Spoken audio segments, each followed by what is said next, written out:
What's up there, super dope listener? Hey, it's Kyle. Happy Monday.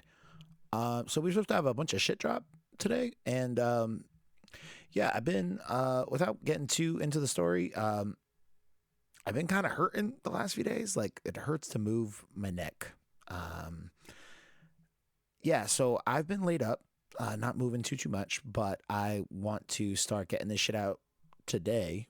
So I think, I don't know if this is me just like trying to rationalize or like make myself feel better about not being able to drop all the shit at once or what, but it's probably better to put them out episode after episode. So here's the first episode.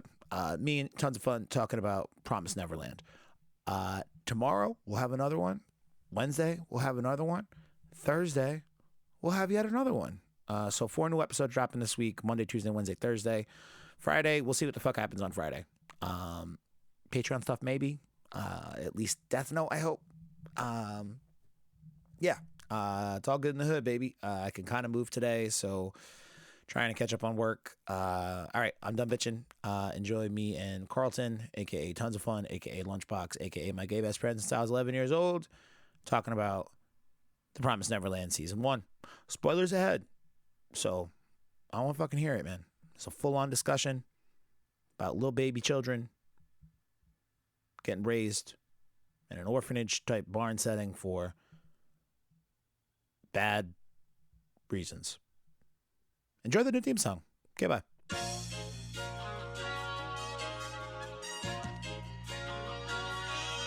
What?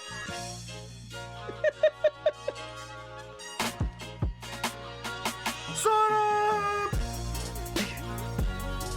That's not gonna get old for me, ever. I just love yelling. Super dope anime hour. Probably won't be an hour, but you know it's just for the sake of the name. Do you like the saxophones, Carlton? I'm expecting like a WWE wrestler to start walking in. Maybe I wanted you to be that wrestler with all your fucking clad leather, with all your fucking leather and chains and stuff. And your fucking Oregon Trail t-shirt. Yo. You've died of dysentery. So what's happening right now? We've been talking about April for a bit. And here's the thing about April. The thing for April was I wanted April to be when we stopped talking about Dragon Ball. Not exclusively. Not totally. Allow me to rephrase. Having been a Dragon Ball specific podcast since our beginning in August 2017, that first 7 months was pretty dope. It's now been a year last week since Dragon Ball Super went off the air, and allegedly that shit's coming back to the air in July, which not confirmed by Toei yet, but it's been reported by many a reputable source that it's coming back in July. So we'll see what happens in July. In the meantime, we intend to cover other animes to fill the gap. So if Super comes back in July, rest assured, Dragon Ball Super Dope in the iteration that you are familiar with will come the fuck back. And you will hear us go, and all that shit. For sure. Because Dragon Ball is, I've said it many times, and I think a lot of you fucks think I'm kidding around when I say it. I love Dragon Ball. It's one of the only things I love. I genuinely hate most things. I'm a hating ass bitch. But Dragon Ball, it's life, man. It's life for me. It's life for me. So if it comes back in January, rest assured we will be going back and covering Dragon Ball.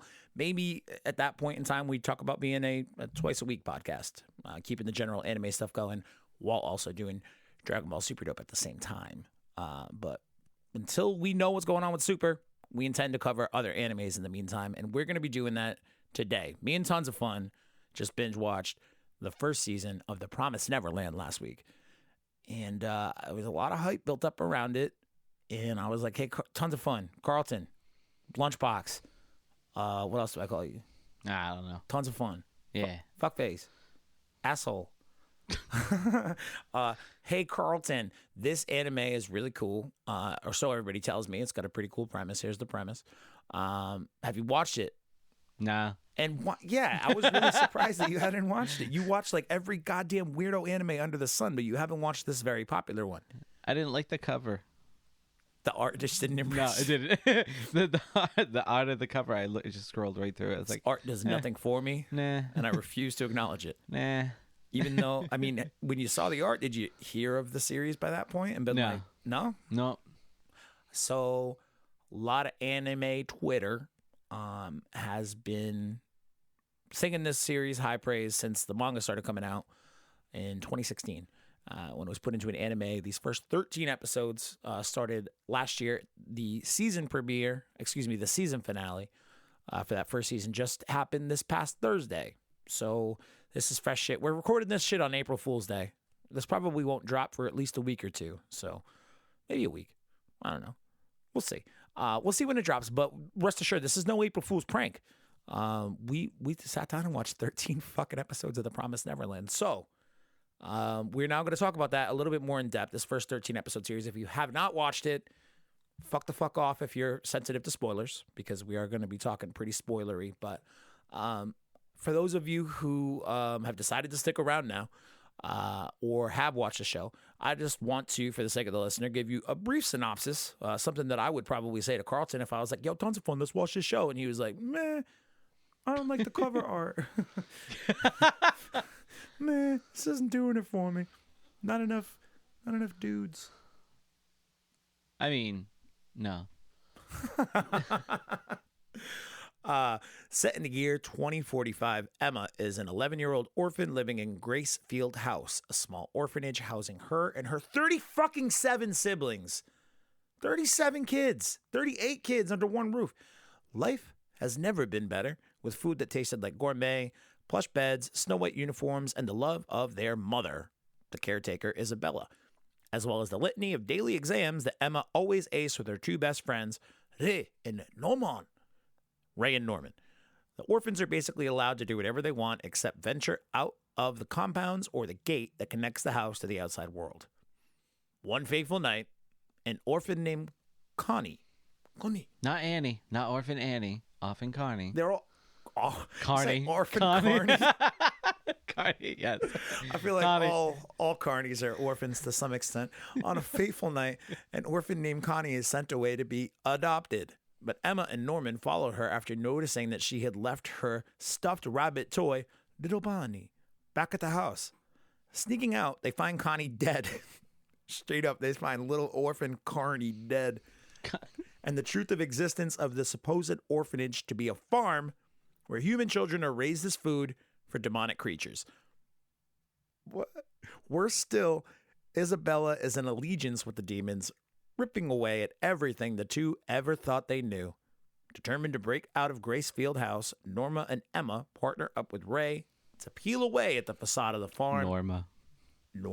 You said Norma. Norma? Fuck.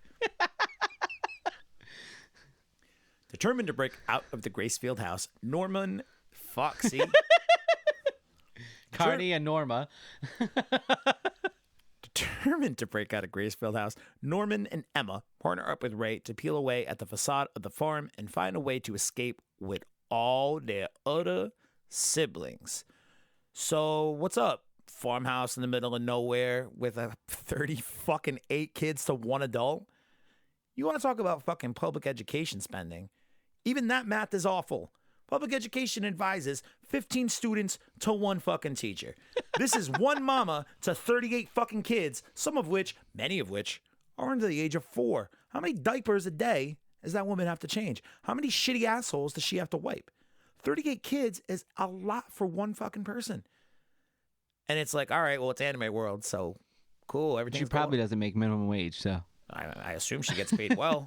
I assume the perks of being a mama in the Promised Neverland world is probably similar to that of being a priest, in that, they give you a place to live, they give you all your food, everything's paid for. They still pay you a little bit, but you don't really need that money at all because you're busy wiping 38 assholes every goddamn day by yourself. 1 to 38 is a terrible ratio, but whatever. We'll suspend disbelief because it's an anime, and it's like, they probably get the older kids to help. Maybe. I can Probably picture does. Emma and Ray and Norman wiping ass for sure. Emma, I mean, we'll talk more about Emma and what she the two paths that Emma could or could not take at a certain point here. But yeah, man, that's a lot of ass. That's a lot of poop. Shitty. It's a shitty job. So, all right, we suspend disbelief and just take that in. All right, weird orphanage situation. And then Connie's getting adopted, and it's like, oh, cool. Connie's going to find a fucking family for her and little Bonnie.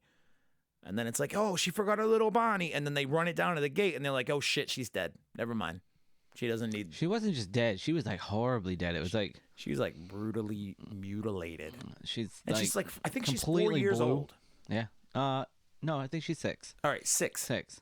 Not much of a difference, but enough of a difference to say she's 6 and not 4. The flesh of a child. The way you said that with like some appetite in your tone, I don't appreciate the way that you talk about the flesh of children. So they harvest children. That's the thing. When you finally find Connie dead there, and you're like, "Hey, little bunny, what's up?" Never mind, it's a dead baby. What do we do? Okay, we get a glimpse of the demons. I think they run away, or at least they find out about the demons. And Mama's like, The only thing that confused me is why was there? I was like, is that a flower sticking out of her chest? Yeah. Yeah. I was like, the fuck. Oh, you mean yeah. So it's the chip, right? Connie has the flower come out, right? They actually impale them through the heart with the flower. And that's what initially kills them. And it's a white flower, which the petals turn red as it sucks up the blood. Oh. Yeah. I didn't catch all of that. What I thought they do that later in the series too. With Lady Krone or Sister Krone. Sister Krone. When she dies, I remember the flower coming out of her. But I thought that had something to do with like the scars that the moms had on their chest. No, they throw the flower into you. They impale you with it. Oh, I thought the demons kill you. Yeah. Wow, that's fucked. I was like, holy shit. Talk about a beautifully brutal way to murder somebody. Yes. Beautifully brutal. New band name, I call it. So Emma and Norman at that point run back to the house, not really sure what the fuck to do. They quickly find allegiance with Ray, who's... All right. Right out the gate, I looked at Ray and I was like... You're the emo kid. What's up, Baby Vegeta? I know you. Yeah, you feeling inferior to Norman every once in a while, huh? You respect his game, you respect his skills, his abilities, his athletic prowess, perhaps even. But you know that you're just as smart, Ray. You know the world. You've seen some shit. You've done some things. I can tell just by that long look on your face and that fucking one bang cover, one eye deal. I can tell. Baby Vegeta. I mean, fucking Sasuke, Diet Sasuke is how I heard it described earlier today. And I'm like, all right, even as somebody who doesn't fucking watch that show, I'm like, all right, no, I can see that. Yeah, that makes sense. But I mean, I think Sasuke is definitely given that Vegeta treatment, or that Vegeta, like putting that Vegeta column.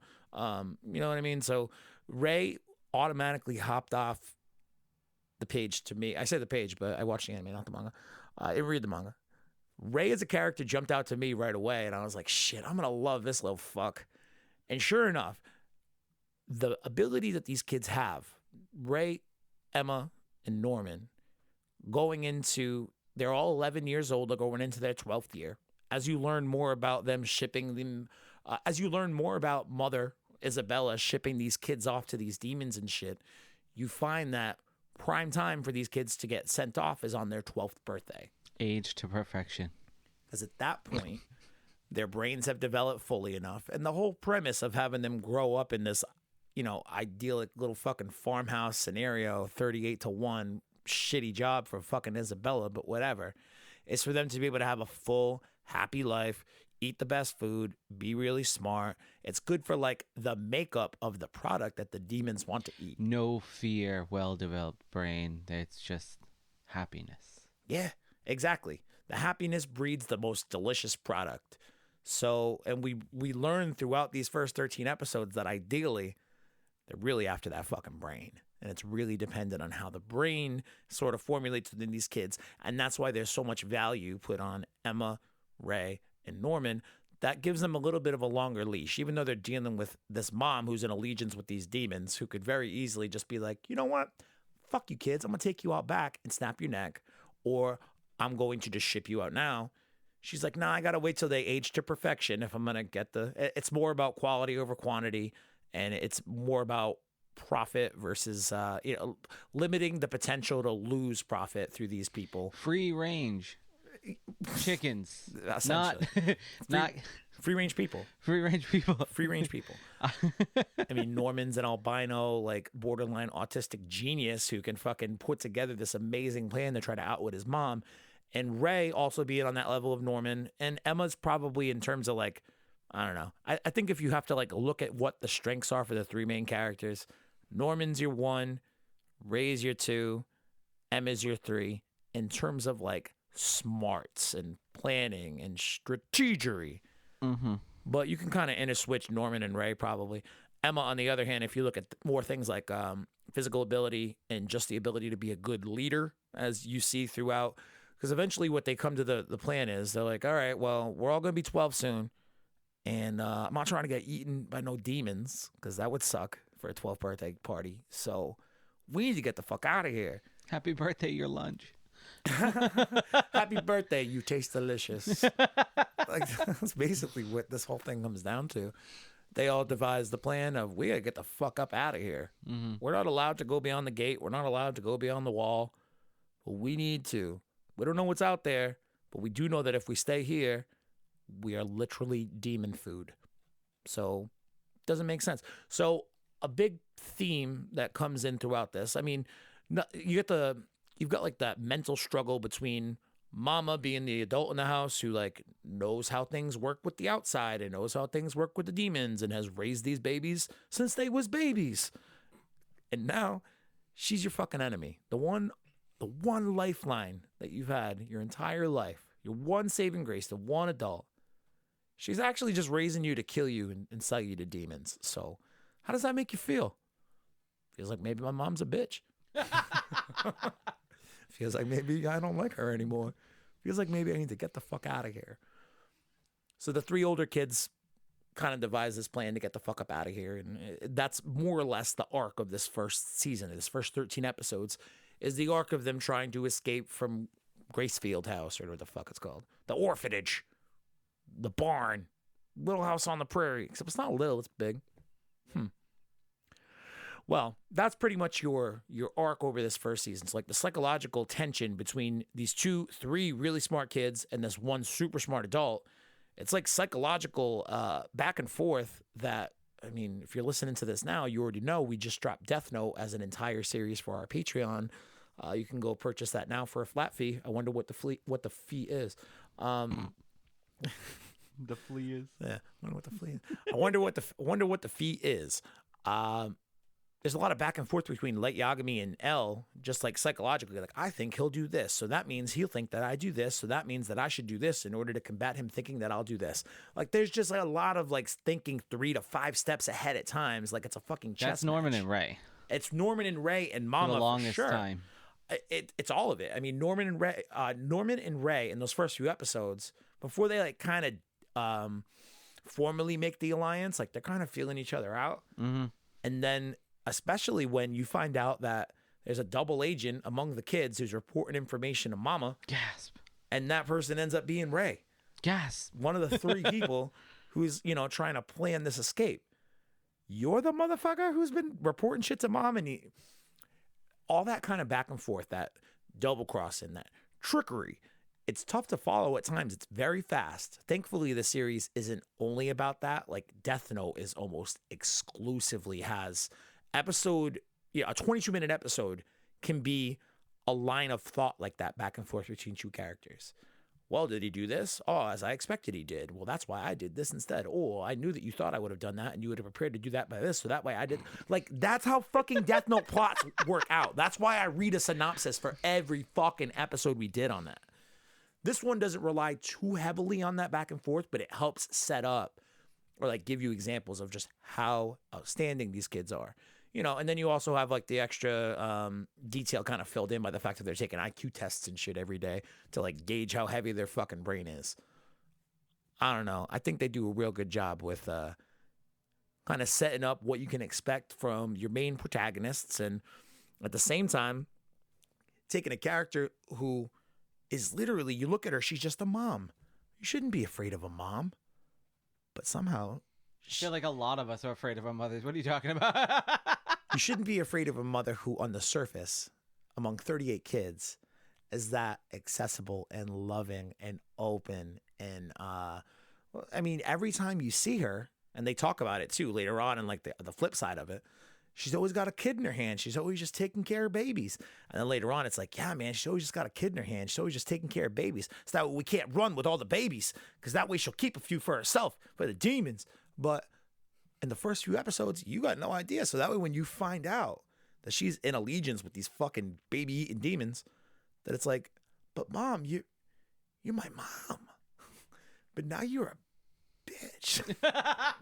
So the psychological thriller aspect, that's part of being able to set up your characters as strong protagonists who are realistically going to be able to combat with these full-grown fucking adults. Now, we've got Mama for those first 2-3 episodes. Then they bring in Sister Krone. And that's kind of like our first peek into like the middle management aspect of children harvesting for demon brain eating. Is that the business? I don't know, man. Sister Krone scared the hell out of me, though. She is she's a crazy lady. Yeah. She had a little stuffed baby. Yeah.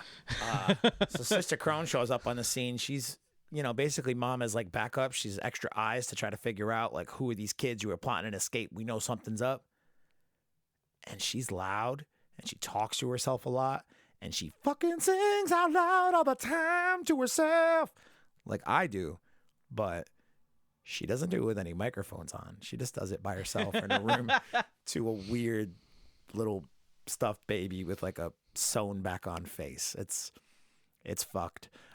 You got to think that baby is some kind of like symbiogy of like her as a baby, and then her kind of coming to the facts of, oh no, if I don't take this mama role. Because as you go forward, Sister Krone really gives you the peek into like how somebody does become a mother. Like if all these kids are raised on a fucking free range human farm, if they're all raised on a free range human farm, how do the adults make it out? Like, and basically the mamas who raised both Sister Krone and Mama Isabella, they recognized, they were like, hey, you got some real maternal qualities to you. You're real good with them babies. Let me tell you a little secret. We're going to kill you next month. So that sucks, right? Yeah. You want to be a mom? And they're like, be a mom? I'm like 11. They're like, nah, we don't mean like right now. Listen, hear us out. We got a real nice demon boot camp we're going to send you to. We're going to continue to give you IQ tests. We're going to figure out which one of y'all we're going to knock up first, right around your 18th birthday. 19th, 20th. I think it's 1920, somewhere in there if I do the math out from what we learned in the last episode. Yeah, because Isabella's like 31. Exactly. She's 31, so it's got to be about 20.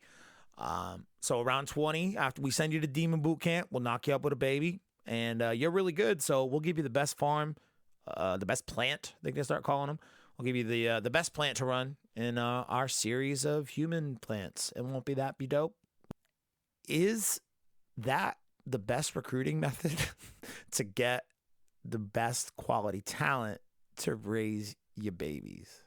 It's like, hey, you want to be a mom? Not really. Well, we're going to kill you. Okay, I'll be a mom. All right, okay. Sure.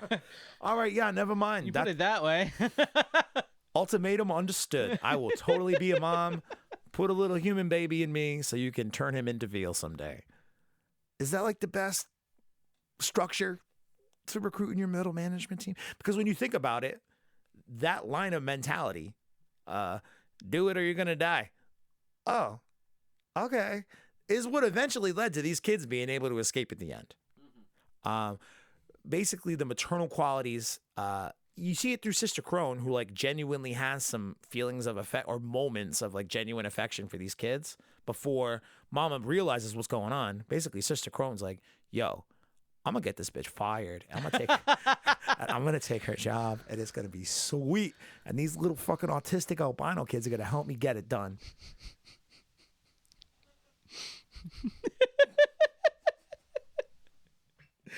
And Mama Isabella's like, no, the fuck you ain't. Get the fuck out of my house. You got a promotion, bitch. And she sends her down to the gate to get a promotion. Promoted to death. Yeah, promoted to fucking impaled by a flower demon. Oh my God. Talk about some serious. That was like a scary scene. And that scene in particular, like, you see the gate come down and she gets trapped in this thing with this big ass fucking demon. And you're like, oh man, how much of it are they going to show? And then this really dopey, like upbeat kind of playful music comes on. And I'm like, what the fuck is this? And then it starts showing flashbacks to her as a kid. And I'm like, oh no. And it gives you a little bit of insight as to the path she had to take to be able to get to be a mama in the first place. She didn't want to die. She took the deal. You end up finding out in episode 13, Isabella, similar kind of path. She was on the farm. She had her own version of a Norman who played a mandolin under a tree all goddamn day.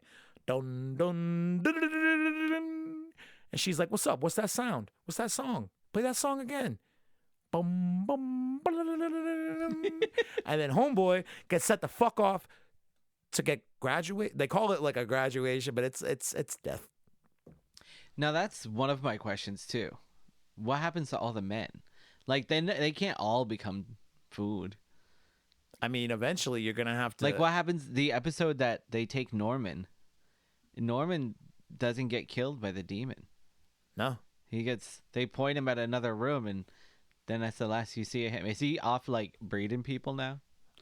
I'd like to think he's off fighting the fucking resistance. Like, and that's something that I was talking with MJ about it this morning, and she's like, Norman's alive, right? And I'm like, yeah, no shit. Did you think he was dead? And he's knocking bitches up right now. It would be really easy to. I mean, there's a certain point where it's like it's Norman's 12th birthday, and he's like, "Oh, all right, it's my 12th birthday," and everyone's like, "Yo, get the fuck out of here! Run away now! Fuck our plan! Run out of here now!" He's like, "Nah, that'll probably draw suspicion to us, so I'll just go. It's cool. You guys get out afterwards, though. I don't want to raise any red flags to our crazy ass mom." Okay. But, like, you have to know he's not going to be dead after that. He figured something out. He's the smartest motherfucker in this place. It's the anime is an okay watch. It was fairly predictable for me. Certain parts of it were kind of predictable, I think. Like, I was like, okay, I know how this is going to go. I've seen stuff like this before. Yep. Every episode, except for the last one, ends on a cliffhanger. Yep. So that makes you need to watch the next episode. Although, if you think about how 13 doesn't end on a cliffhanger, it's because they just finished crossing a cliff. I was about to say that. Bang, That's because bing, it just crossed the cliff. Zip line, close hanger style. That's not an abortion joke. I was watching that and I'm like, someone needs to fall.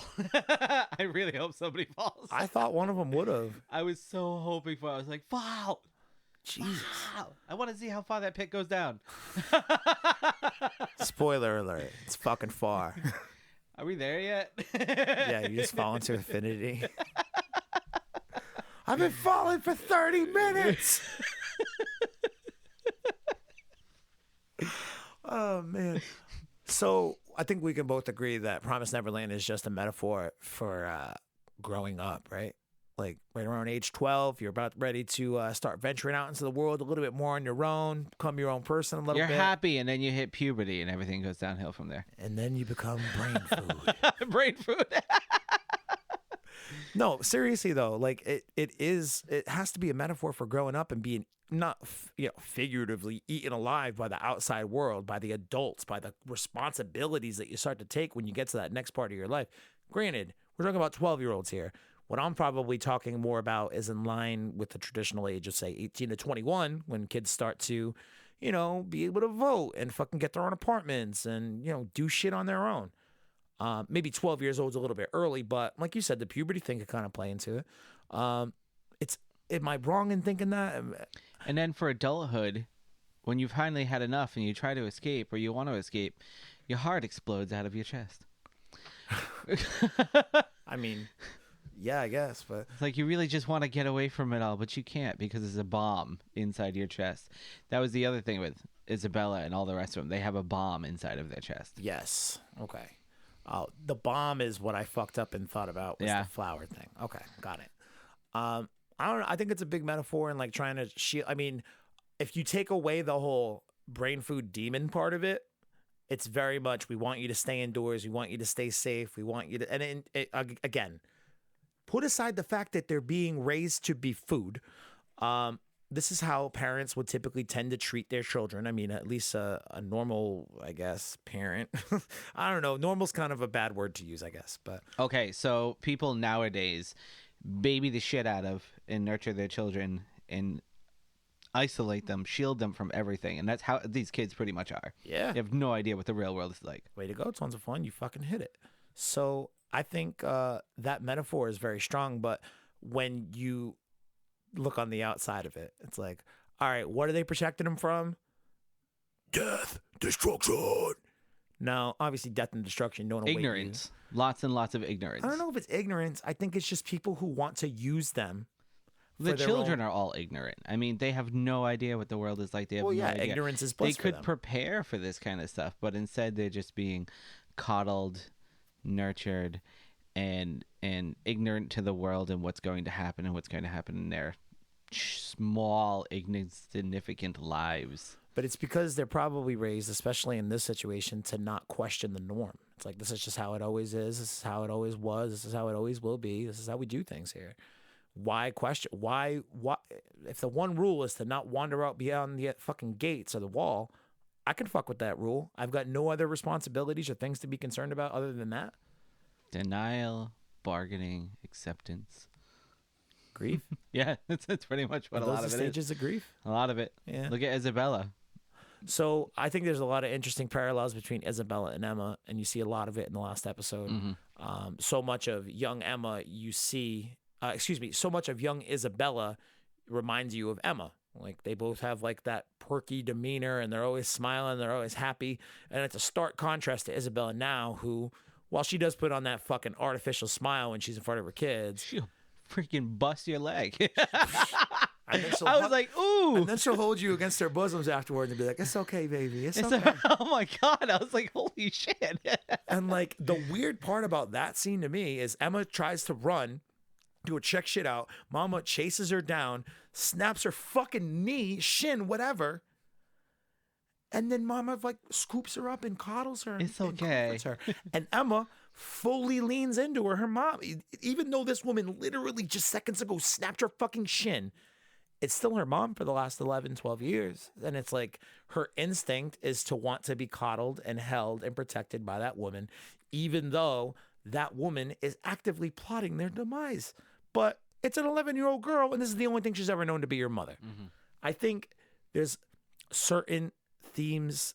I don't want to say child abuse, but I think it's like a pattern of like a cycle, repeating cycle. There is always this desire to, when certain things go down, the person who quote unquote nurtured you is the person that you want there to fall back on. Like, I was just watching this thing on Queer Eye the other day. This trans man just had his top surgery, completely disowned by his entire family for the whole thing, but he remembers right after the surgery the first thing he wanted was his mother, who had completely disowned him his entire life. Just nothing wanted to do with them.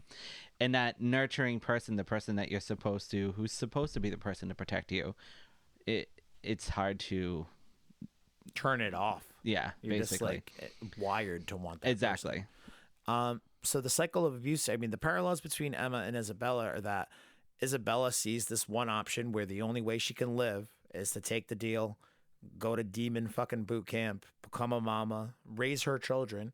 And basically the way that she justifies it in her own brain, again, this is like textbook of a victim trying to cope with the fact that they don't want to die. They don't want to die, but like they have to also somehow cope with the idea that what they're doing is completely fucked. So in order for them to be able to like function on a day-to-day basis, do what they have to do, they have to somehow reasonably justify it in their brain. And in Mama's case, it's, well, I'm giving them the best life they could ever possibly ask for. I really do genuinely love these kids. I know at the end of the day what has to be done, and it hurts me to have to basically give up my fucking babies for brain food every once goddamn fucking couple months. But on the other hand, it's like, this is the circumstances. This is the chains that I'm bound by. But at the same time, why wouldn't you want to secretly try and raise children to be able to fight back against this kind of stuff? Why would you also want to bring a child into the world at that point? Like, she has her own kid. Yeah. Why would you want to bring a child in the world knowing that they're just going to be on someone's dinner plate with some fava beans and a nice Chianti. That's the deal. It's like, did you just drop a Hannibal Lecter joke? Yeah, I did. Because that's the deal. That's what she's got to do in order to survive herself. She has to have the baby. This is the only like you said, a lot of this stuff, the way that the show is structured, each episode more or less ends on a cliffhanger, except the last one where they finally get the fuck off the cliff. The only thing I didn't kind of piece together, at least a few episodes in advance, and looking back now, I guess I kind of should have, is the fact that Isabella, the mother, does have her own kid in Ray. Number 2 in terms of intellect to Norman. Kind of explains why he's the traitor, explains why he's the double agent, explains why she was able to let herself be manipulated by him to some extent, and why he gets away with so much shit. Exactly. And he also receives a bunch of shit. I mean, in order to be the traitor, he makes the arrangement like, all right, I'll do it, but like I want some shit. And he's completely aware of what's going on too. That transparency that Isabella has with Ray and not the other kids is probably, it has to be because like, you're my only son. You're my actual son. I know it. Ray knew it too. Although when she sees him or she talks to him at the end, it's like, oh, how do you know? Did you get that feeling that she was surprised that he knew? So he said that, if you remember earlier in the earlier episodes, he mentions how he remembers everything from pieces. Birth, from having been born. And he does like that long thing about how he remembers his first memory of him being in a warm liquid and the voice of somebody singing on the outside. Mm-hmm. And that's why there's a scene like in the next episode or two of her going through all the baby rooms or all the baby beds in the baby room, because there's like 55 fucking babies out of 38 kids, and she's humming the similar song to all of them as she goes through it like 2 a.m. If I was going through a baby room at 2 a.m, I'm not humming shit. That's all I could think while I watched that scene, honestly. I'm not humming shit. What if one of these little fucks wakes up? Then what am I doing for the next hour, sitting up with a baby? What if more than one wakes up? Yeah, fuck exactly what's going to happen. One cries, they all cry. I'm not trying to babysit 62 babies. I'm not trying to hang out with 94 babies. These babies, there's just more babies. Hey, suddenly man, more babies. Brain food's popular. So, like, I think Isabella being Ray's biological mother was the only thing that I didn't really see coming. But I'm glad that that was the case, because it validates that little shred of evil that Ray has in his soul that little shred of evil in my soul instantly recognized. I feel like this whole series can go someplace though. A lot of it was predictable to me. Yep. I kind of saw a lot of this coming, but there's a lot of areas that leaves a lot of questions to be asked. The books with all the secret coded messages in them. Yeah. Now that they're Yeah, exactly. So now that they're gone, like, now we're going to start seeing the regular, hopefully a little bit more of the regular world. I want to see what the political situation is like. Like, is this an isolated area that nobody knows about? Is it isolated incidents that only a few people know about? Yeah. Or is this how the world is? Like, yeah, what goes on? I mean, basically the world is completely unexplored outside of what we've seen. Like, we don't know what anything is like. We know that there's a few other plants besides the one that we've seen through these first 13 episodes. I think there's 5 in total.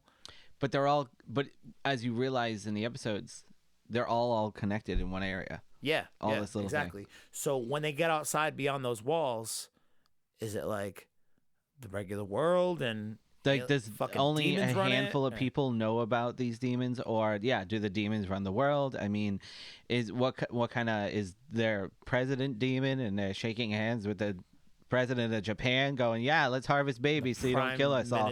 Prime Minister of Japan, Prime Minister demon. Like, I want to see what the world is actually like.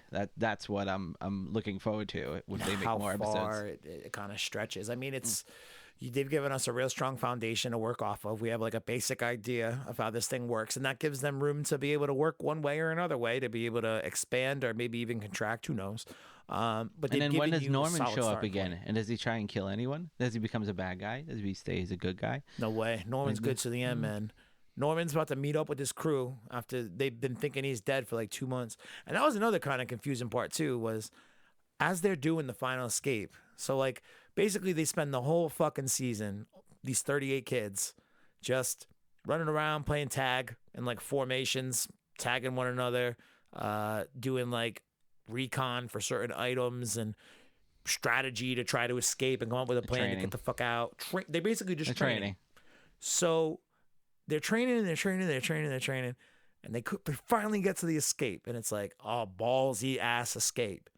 And as they're running along, all of a sudden you just see fucking Norman, who, by the way, is, I wasn't kidding before, he does look like an albino. He's got super, super pale skin, super, super white hair. I want to put him in a little black suit and a hat with a wide brim, because he looks like he could be like a little Amish kid to me. Yeah. For some reason, like the way the moms dress and the way grandma dressed, and I that's what I expect him to be wearing. Like, he looks like he should be a little Amish boy.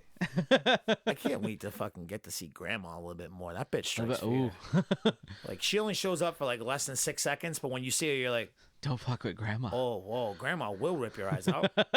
Understood, G-Law. She first shows up, she's got this huge ass demon behind her. It's like, and no fucks are given at all. Like, she's like not flinching. She's like, what's up? This is my crew. Me and this dude kick it every day. We went to Burger King last week. Somebody was trying to... Somebody was fucking thinking that we were taking too long to place our order. They beeped out the fucking horn. Homeboy got the fuck out the car. Guess what happened? That motherfucker's car is still in the Burger King driveway parking lot right now. Flipped the fuck over and exploded, demon style. They do the ballsy ass escape. Norman, though, just like is running alongside of him all of a sudden, and I'm like, wait a minute, is this like spiritual Norman? I can't tell, because his spiritual Norman would have the exact same skin tone and complexion as normal Norman. So I'm like, wait a minute, he just like come the fuck out the trees? So you just been hiding in the bushes for 2 weeks? 2 months? Hey guys, finally. I was wondering when you catch up. Norman, we thought you were dead. I've been eating bugs for weeks. Yeah, right? I had to eat a salamander. They don't taste good. So that was tough for me to kind of discern, but like I realized that when he's not there as they're doing the zip line off this fucking cliff, I'm like, all right, no Norman. So that was zip line with clothes hangers on cloth. Yeah. How in the fuck didn't that end badly? I was still rooting for it.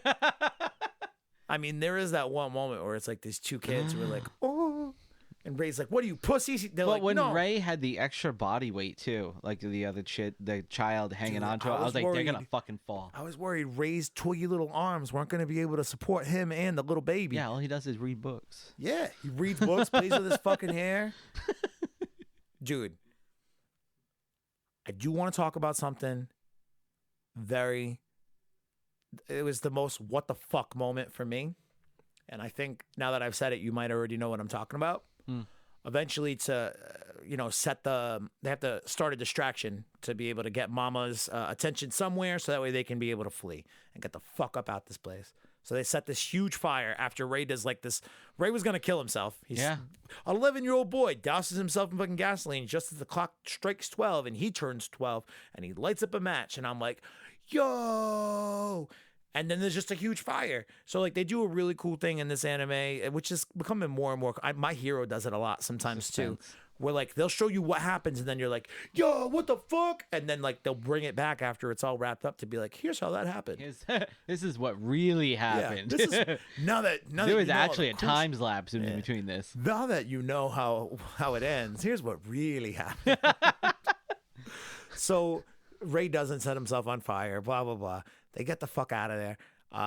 Emma is in the room behind Mama reacting to this fire. And she's like, Emma, get the fuck back. You got to be safe, yo. You're my daughter and precious cattle. And I've already had a bad week as it is. So just stay right there. I'm going to fight this thing with a fire extinguisher. Psh, no, you're not. That was a big fire for a fire extinguisher. Like, props for trying to fucking fight it with that fire extinguisher. But Emma's like, all right, Mom, do what you feel like you got to do.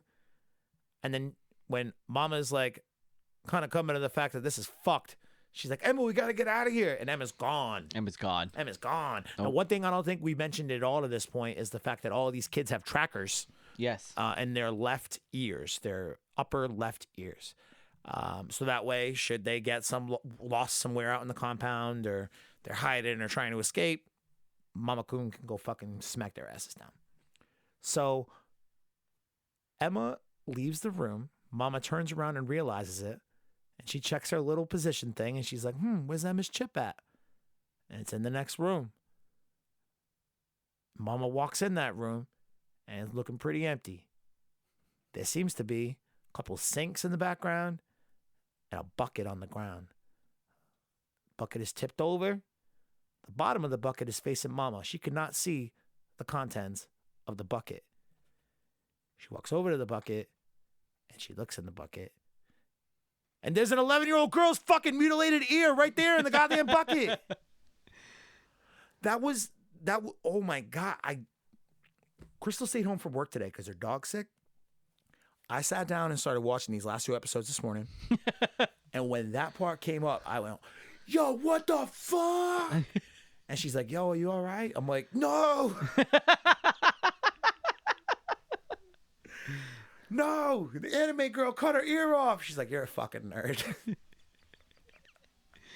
Now, that was brutal. I didn't even think about this till now, and I need to go back and check. But so Emma cut her ear off. Ray got his ear cut off too to get the tracker. Do all the kids have the ears cut I off? didn't look on all the kids. I think they all do. I don't. Do they have trackers in them still? Did they get them disabled? Did they get their ears cut off too? I think they got them disabled. We're gonna have a whole race of half ear people. So what the fuck? They're gonna like escape the compound and start breeding around the time they're 16, and they're just gonna give birth to a fucking mutated line of one-eared freaks. So Ray does this whole thing by being a double agent for Mama. He gets all these fucking little pieces to be able to build a system, because obviously he's an 11-year-old genius, to be able to like disable the chips. I don't think remove them. They do get the scalpel from from Sister Krone to like be able to cut off a fucking ear if they've got to. Oh, that shit is brutal. But I don't recall seeing them use that device on all the little kids' ears. If it happens, it happens off screen. Basically a freaking taser. Yeah. That thing is scary looking. And I think that they said, Mama said if you were to try to fuck, or maybe Sister Krone tells him, if you were to try to fuck with these trackers, it'll send an alert to us and we'll know that you're being a dick face. So don't do that, okay? But then Ray's like, yeah, well, I'm going to be a dick face all I want because my disabling device allows me to be a dick face without you knowing about it. So dick face is here to stay. Dick face. I don't know, the way in which this wraps up, I feel like Norman is probably the least fleshed out character. And I think, at least I thought through these first, basically he goes missing at or around episode, 9 or something, or 10? Yeah. He's not in it for most of 2 episodes out of the 13. Yeah. And to that point, I was like, all right, here's the main dude. Here's our weird little albino eccentric master genius who's going to lead us to freedom. Word. And then he's missing, and I'm like, actually, no, maybe Emma is the hero. I know Ray's not the hero. I'm going back and forth. Is it Norma or Emma? Norma. Is it Norman or Emma who's like the main hero? I think it's Emma. It's Emma. Because she's got the most ties, the direct ties. I think when Norman was gone, Ray just kind of broke. And at that point, you realize that Emma is the one who's going to lead the charge on everything. Because like you still don't kind of expect it, but Emma's the glue. She's going to be the one to hold everything together and save it, because Norman's gone now. That's his best friend. And even for Ray and Norman, she was very much the glue that, kept them working. Kept them together too. I like it when they were like planning. You could just break your leg. We'll break our legs too. All of us will have broken legs. Yeah, no, that's a good idea. I'm like, what the hell? No, bad idea. What if I just break my arm? Yeah, no, it's a bad idea. Break your arm. No, don't break your arm. Stop. What's wrong with you people? There's not too many funny moments in this show, but that was one of the hilarious moments. And some of the Sister Krone shit is pretty funny too, only because she's so over the top with her mannerisms and the songs and that creepy baby. She's so extra. Yeah, I love her. Wicked extra. I love her to death. It's also weird for me to know that Sister Krone is age 26 and Mama is age 31, and I will be age 30 in the next 2 months. And in my brain, Mama Krone and Isabella, I guess, are probably like 60. And I'm like, yeah, escape those evil adults. Fuck them. Because I identify with the children. Because I don't want to grow up. I'm a Toys R Us kid. You can't be a Toys R Us kid anymore. Because they bankrupt, bitch. So does that mean we can use their music and jingles and catchphrases now? Because they cannot sue us? Probably not. No more Toys R Us kids. No more getting shoes that pay less. Yeah, the retail apocalypse is real. Yeah. What do we do? Swansea Mall is closing. Yeah, yesterday was the last day. Yep. Shit's closed. It's done. This is what happens when you open up a Walmart in the parking lot. That's what happens when you open up a Walmart in the parking lot and you let the Walmart kind of say, all right, we're Walmart, we're coming in, and these are all the things you have to do for us. And yeah, we're not going to do anything for you guys. And they take up all the fucking like, have you driven into Swansea Mall? I know we're getting real fucking regional on y'all right now, but I have to do this. All right. The other day I went to go pull into the Swansea Mall. I forgot what the fuck. No, I went to actually I was going to Walmart. I was like, what did I go to the mall for? I didn't. I went to Walmart, same entrance. Went the back road when you take that left off Route 6. Go by the going to Combies. pave that. Dude, I pulled in and my bumper almost fucking stayed there, like in a pothole. Like, and then there's a big sign halfway through. It's like, not a public way, cross at your own risk. And I'm like, since fucking when? Since when is this not a public way? Yep. One time when I was like, it was probably like 17. Me and Ducky were going there to the Swansea Mall and it was snowing out. And we got stuck going up that road because it's like slightly uphill. But like we got through, but then we got a little bit further up and there was a elderly couple who was stuck in the bottle. Yeah, and this old man trying to get it out with his wife, like hitting the gas, and I'm like, oh, let's fucking help these old people, dude, before one of them dies. So I'm like, sir, get the fuck back in your automobile before you die. Allow me and the Duckster here to fuck things up for your car and get it out this pothole. And you know what? He sat back down in his car, and I fucking picked it up right there on the bottom. I'm like, and I was like, all right, 1, 2, boom! And I fucking just fell flat on my face, and my shoes slipped out from under me. Like, I hit the top of my head, my forehead, on the fucking bumper of this dude's car. And it was one of the most embarrassing moments of my life. But then I got back up and helped him push his car out, and I felt better. But my head hurt for like 2 days. So fuck that road for the Swansea Mall. Not a throughway my ass. Fuck you guys. Anyway, Retail Apocalypse 2019. Hashtag 2019. Can you hashtag just the number 2019? Maybe. Can you hashtag numbers? Maybe. Probably. I think so. Yeah. I hashtagged something yesterday. I didn't think I could hashtag. What'd you hashtag? Geared up. Geared up? Yeah. Why wouldn't you be able to hashtag that? I didn't know. Well, I thought I was going to do Geared Up 2019, and I couldn't do the 2019, but I could do the Geared Up. Oh. That was weird. It wouldn't do it as one word. That's stupid. Yeah. I don't know. We need to write a letter about hashtags to the hashtag people. Well, making hashtags is easier to use for old people. Why isn't it just called a pound anymore? Because it's a hashtag. Why? Because pound. When did we change it? Pound sounds dirty.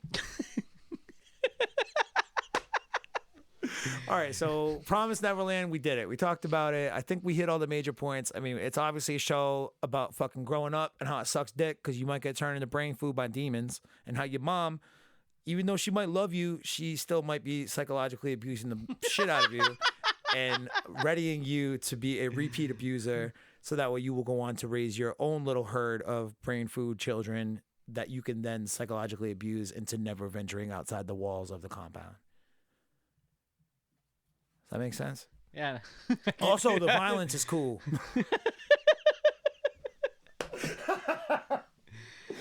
Break a leg. Oh, don't cut your ear off. Just kidding. It's cool. Cool. Dude, that fucking We're doing it all now. Brutal. Holy shit. All right. So I don't really know how this thing is going to work out yet. We've got a few different ideas floating around. We did Promise Neverland today. I want Super Dope Anime Hour to be an excuse to do something different all the time. I don't want to cover the newest popular animes every single week in a similar fashion to what we did with Dragon Ball Super. Because you know what? I don't give a fuck about that many new animes to be able to do that. But that's the other thing, too, is that there's so many mainstream anime, and people forget about all the other animes that are out there. And, like, I bet you I could say, let's do a thing about Claymore, and 90% of you people will be like, what the fuck is Claymore? And What be the like, fuck is really? Claymore? Tell You me. need to watch it. It's actually really cool. What's you it need to watch about? it. So a bunch of these They fight demons, another demon one, but they're women who are trained to fight demons, but they're also infused with demon blood and can eventually turn into demons themselves, and it's just really crazy. So okay. Is that a long-running anime, or it's got a couple seasons? Yeah, it's got is like it older, newer? Not oldest, but somewhere in between. All right, so like there are so many animes that kind of fit exactly what you just said, not in terms of like genre or shit they cover, but like it's not super old, it's not really new or recent, but it's really good. Maybe it's short run stuff. And they're big right now. Anime's big on making a lot of being stuck in video game ones right now. You got Sword Art Online, which came out with another season. Then you have Log Horizon, which Log Horizon. L-O-G? Absolutely, yeah, like poop, like you logged on. Oh, okay. Which I think is amazing, and I wish they would come back with another season with it. It's just because they show you how they manipulate the game itself and how they work with it. Like, shit, we're stuck in this. Who knows if we're ever going to get out? Well, let's fucking go with it and manipulate it. And then all these other animes that are out there. So I like watching all of them, all the little ones. So there's a ton of material from us to pick through. There's one about the Prohibition. About not drinking? Yeah. There's an anime about the Prohibition era. Oh, man. It was really cool. Podcast while we do that one, but drink the whole way through. We should drink for that. That's actually a really good anime. You have to watch that one. All right, cool. What's it called? Do you know? No. Oh, all right. 6128. It's a number. Okay. That's all I remember. Word. There's a ton of shit that we can pick from that's both new and old. So here's how I kind of think I want to do it, and this is subject to change, so don't hold me to it, but we'll see. I thought you said don't hold me to it. Yeah, don't hold me. Homie. Now hold me, homie.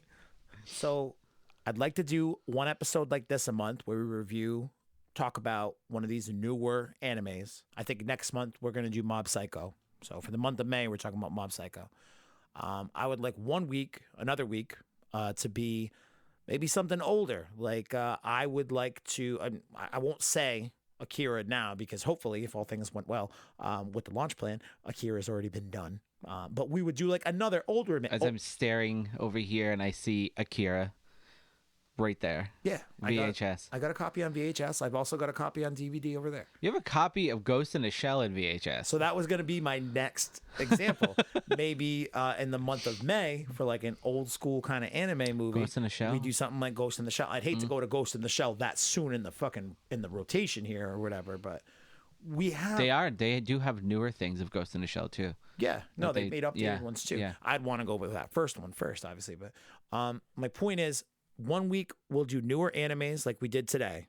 Promised Neverland was this month. Maybe next month is Mob Psycho, and then we'll see where we're at for June. This month hopefully was Akira. Next month might be something like Ghost in the Shell. But we can also do movies, like in general, besides Akira. But like I can do Howl's Moving Castle, My Concubine, Howl's Moving Castle, shit like that. Dude, any of those fucking Ghibli movies, yeah. We can do any of that shit. And Alicia, who I'm going to be doing Bebop with later today, she is an expert in all that shit. She knows all the good ones. So like, I'd really like to do Princess Mononoke. Yeah, we do Mononoke. I really want to do Your Name, really badly. So there's a ton of different movies that we can pick from.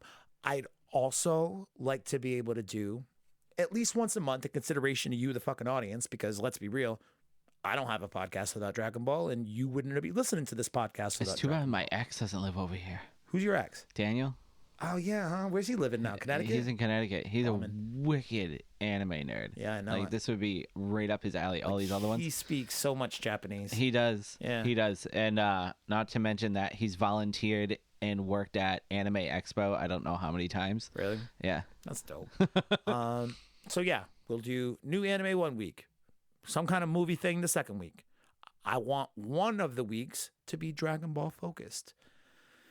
Dragon Ball. Gotta find that Dragon Ball. So I kind of feel weird about it. I think mainly it's because I don't want the people who listen to this show to think that I'm dishing Dragon Ball because I'm so fucking frustrated with the toxicity of our goddamn fan base right now and how much I hate you fucks and how much you brought politics into it and you've made this unfun for everybody. Find me one fucking Vic accuser who does not have a MAGA fucking profile picture. Find me one. But did I say Vic accuser because I meant Vic supporter? Find me one fucking Vic supporter who doesn't have a MAGA hat as his fucking Facebook profile picture. Find me fucking one. I'm still trying to get over the fact that we saw like a 12-year-old, 13-year-old child at GameStop wearing a MAGA hat. Oh my God. Isn't that scary? Kids don't know what they do. Kids don't know the shit that they support sometimes. Nope. My brother's 15 years old. That fucking mentality of just being like 15 and wanting to fit in with a group of people because you want to be socially accepted, that in and of itself is fucking dangerous. Never mind when that's the kind of shit you see on TV all day, every day, and you think it's funny. Oh, yeah. Build a wall. We're all 15 and friends, so we can say it together in the fucking safety of our group. Well, I think Russell said it yesterday. We were joking with Alexa, and we said, Alexa, can you nullify the 2016 elections? And it said, playing, it started playing like music to meditate to. And I was like, that's not what I asked, but thanks. But actually, I do need to calm down about this. It's not what I asked you for, but it kind of is what I asked you for, too. So I still want to keep 1 week Dragon Ball focused, whether that be about news. Maybe we'll do a movie here and there over the next couple months. Because again, if Super comes back in July, like everyone says it will, then we'll go back to doing weekly Super episodes for sure. Maybe in conjunction with what we're doing now. Maybe in July, we're a twice-a-week podcast. In the meantime, we're going to be doing other shit just because I'm beating a fucking dead horse. If I talk about dubs one more, I've been putting off dubs for so long. I think we might do one dub episode this month. I think it's going to be me and Brandon. But you guys listen to us because you love Dragon Ball. And if you are going to stick around and listen to us babble about other fucking animes and be douchebags about that too, we love you. Thank you. But I figure once a month I should at least throw you a Dragon Ball bone, right? Dragon Ball bone. But not to mention it'll help other people probably figure out things they might actually like too. Oh, for sure. And that's one reason. That was a big driving factor as to why we wanted to do this. Since we started, besides the people in our group, you've been one of the people to be like, did you watch the shit? And I'm like, no, Dragon Ball. So did you watch Dragon Ball? No, but I watched all of Black Clover right now. Have you seen Black Clover? Like, fuck Black You'd Clover. really like Black Clover. You should probably watch Black Clover. We'll do Black Clover. But you can't fuck with Dragon Ball, all right? You just can't. Damn it, what the fuck was I even trying to say? Oh, we've had a lot of people who, by way of the survey and just people who, talk to us in general, were like, you guys should do these animes. You should talk about, I want to hear you talk about this one. I want to hear you talk about this one. And that was one thing that kind of factored into our decision. But we also had people on the other side with My Hero Academia. When I started watching My Hero Academia, I fucking took to it quick. I love that shit. And people could hear my passion about it, talking about it on the podcast. People who never thought to watch it before, they were like, yeah, whatever. And they're like, yo, thanks for making us watch that. That shit was awesome. Like, hopefully we can help you guys find some cool shit to watch that you might not have watched already. And I'm sure that there will be times where we watch, maybe that'll be the fourth week. Instead of like a random thing, the fourth week of the month, we go out of our way to find the most obnoxiously bad anime, something, movie, series, whatever, and just shit on it. We can just get bombed. Supaidamon. Hey, oh, wait, that's live action. Don't talk about Supaidamon. No, we are the Super Dope Anime Hour for now. Hopefully we'll be able to branch out into some live action shit because I've got like a lot of random kung fu movies down there. I do have Supaidamon over there, which I wanted to do Supaidamon so bad. So fucking bad. If we could, we got to do Supaidamon. But we got to figure out how to work that in. So the plan is for the rest of the year, we enjoy for our Patreon, where we're going to be breaking down every episode. If you're hearing this today, there should be Death Note Super Dope up there on the patreon.com/Dragon Ball Super Dope, I guess still for now. Patreon.com/Dragon Ball Super Dope. You can download all 39 episodes of our Death Note podcast, and then at least the first 13 episodes of Cowboy Bebop Super Dope, or I just call it Bebop Super Dope because that's fun to say. Say it. Bebop Super Dope. You're not saying it right. You gotta say it. You gotta say it. Bebop Super Dope. I can't say it like that. I'm sorry. You gotta pop get bees and get peas. Pop that pea. So Trigun? Maybe. So we've got the next two series picked out for our limited runs. I'm not gonna tell you what they are now. You're gonna have to wait. We got the next 2 planned out though. I'm actually we got release dates and all, so I'm fucking amped. I gotta go home and finish watching Super Lovers. So Super Lovers? Yeah. Sounds kind of gay. It is. It got way gayer than I thought it was gonna get. At one point, I was like, "Holy shit!" Is this a yaoi thing? I think it turned into it, and I was like, I don't know. I don't know if I can watch. This is on Crunchyroll. Crunchyroll started their own like, softcore channel. What the fuck? So we're gonna keep doing this this general anime shit. Super comes back in July. We'll do that, but we're also gonna continue to do limited run anime on our Patreon page. So Death Note and Cowboy Bebop are there now. We'd appreciate your support. We worked hard on them over the last 3 months. So you want to purchase those and have a good time? Super dope style. Yeah, even my sister's involved. Yeah, Amber was like pretty instrumental in getting Death Note done. She was a driving force. Amber and Feds are real heavy in Death Note. It's pretty much just the 3 of us. I mean, we have a couple people cycle in. I think you might cycle in, but like accidentally, like you just walk in the room. Yeah, just after the potato chip scene. Yep, totally missed it. Every time we talk to you about Death Note. It's the only scene I wanted to be there for. Yeah, and you walked in like literally as it was wrapping up. Mike Norm does the same thing in a lot of those episodes. Just kind of walks in, hey, what's up? And then sometimes sticks around, sometimes leaves. So leaves. Bebop has been fun. Like we got a lot of different people involved. We got you. We got my buddy Stabby, who I used to watch Bebop with back when we were 12. Grew up in the neighborhood with me and Carlton and Jimmy. I got Jimmy involved now that he's out of jail. Hallelujah, by and by. Martinelli and Alicia are involved. Sleeper is supposed to be getting involved in that one. So, yeah, we're in crunch time for Bebop if I want to hit any of these fucking deadlines, which is why the first 13 episodes may only be available at this point in time. Could be 26. Let's see how productive I get in the next 14 days. Well, at least there's not a lot of episodes of Bebop. I mean, it'd 26. be cool if they did make more, but 26. Yeah. I feel like it's a perfect run. Yeah. Not too long, definitely not too short. I like those like 1-2 season kind of stuff. Yeah. That's why I enjoy watching. In order to be able to fully appreciate something, you have to see the end of it. Like I just started watching Fairy Tail, and I'm on episode 122, and I'm like, oh, it's gonna be a lot to go, dude.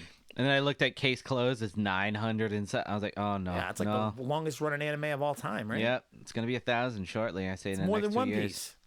Yep. It's fucking nuts. Yep. I love that the anime style is still old. Yeah, it looks like it still looks like an older anime, which is cool. They didn't rechange it. Didn't get updated a lot over the years. And for some reason, it reminds me of Inspector Gadget, like the anime style. For some reason, we can watch some shit on Case Closed. So Super Dope Anime Hour. Yeah. Super Dope. Super Dope. Thank you guys for listening. With this music. Rate, subscribe, Apple, Stitcher, Spotify, YouTube. You know what to do. What the fuck was that other one? Stitcher? Stitcher, yeah. Never heard of it. That's where podcasts live. Okay. It's like the Netflix of podcasting. Ah. If I hear one more fucking company say they're going to be the Netflix of podcasting again, I'm like, dude, it's fine if you think that that's like a catchy thing to get investors to give you fucking money, but it literally already exists. It's called Stitcher. Take 5 fucking minutes to do a little bit of research, and you'll know that. You fucking idiot. We're going to be a Netflix of podcasting. Yeah, just like I'm going to be fucking Geekdom 101. Suck my balls. Sum it up. Deuces. All right. Yeah, I guess we'll see you for Akira. Maybe right now. Maybe, who knows? I don't know. Akira. All right. Akira. No, wait. Kaneda. Akira. I just said Akira. Tetsuo. Akira. The big giant bear thing. That's not the word, idiot.